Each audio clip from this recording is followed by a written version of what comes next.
And probably the biggest one is there are levels to networking you haven't thought of and definitely haven't done.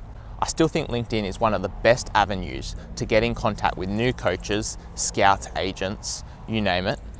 Email and social media are good and worth a try. I've had less success with those, but one of the new things I unlocked this year was rocking up, handing in my CV in person and asking for a trial in person. That was very daunting at first, and the success rate may seem low, and I did find that above a certain threshold this was far less successful. And so if you're aiming for professional leagues, they're unlikely just to let you train with them if you rock up. Even probably the highest semi-professional league, it may differ from country to country, but below that certain teams are going to be willing to let you in. And you got to think of time of season, so during the season they're going to be less likely. But if you rock up in pre-season, they've got some fitness going on, some drills, they're more likely to be able to adapt and throw you into the session.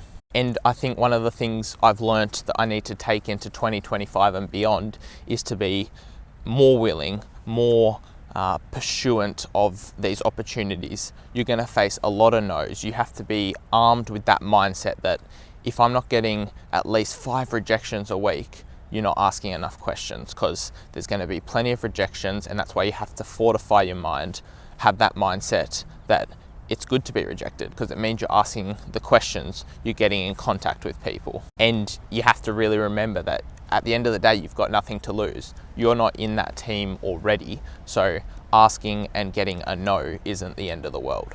Okay, and the second thing is the grass isn't always greener, but I don't think that should stop you and hold you back from going overseas and giving it a try. I always live by this saying, no regrets. And so while we can sometimes have this fantasy that going to a new country is going to fix all our problems, opportunities are going to open up because it's a really strong footballing country. But I think you should, if you're really set on that, if you've set the goals, you've sat down and thought through the process, if you can get the visa, if you can save up the money to go, just go. You've got to do it. You've got to get over there, experience it, because it's very different sitting in a country and thinking about what it could be like to actually getting over there and doing it. So I would encourage, set a game plan, establish that game plan, and then just go for it. The honest and somewhat brutal truth about playing overseas is that it will cost more than you had probably thought, and it will be tougher than you had imagined.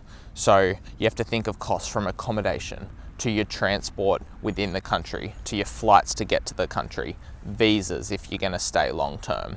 All these things add up and are really quite expensive. And so what you need to do is have a bit of a safety buffer and a bit of a threshold. That means if you do need to stay an extra week, whether that's for another trial or if things are going well and they want to check you out a bit further, until you're getting that income, you need to be prepared to be able to be self-sufficient. Then all the things apart from the footballing aspect, you need to have the fitness, obviously. You need to be able to figure out how to get to and from training in a new country. You don't have all your contacts, your family, your friends, people who might have given you a lift to training. So all these things you just have to consider and add up, and you want to be over prepared so that when you come, you're more at a higher chance of being successful.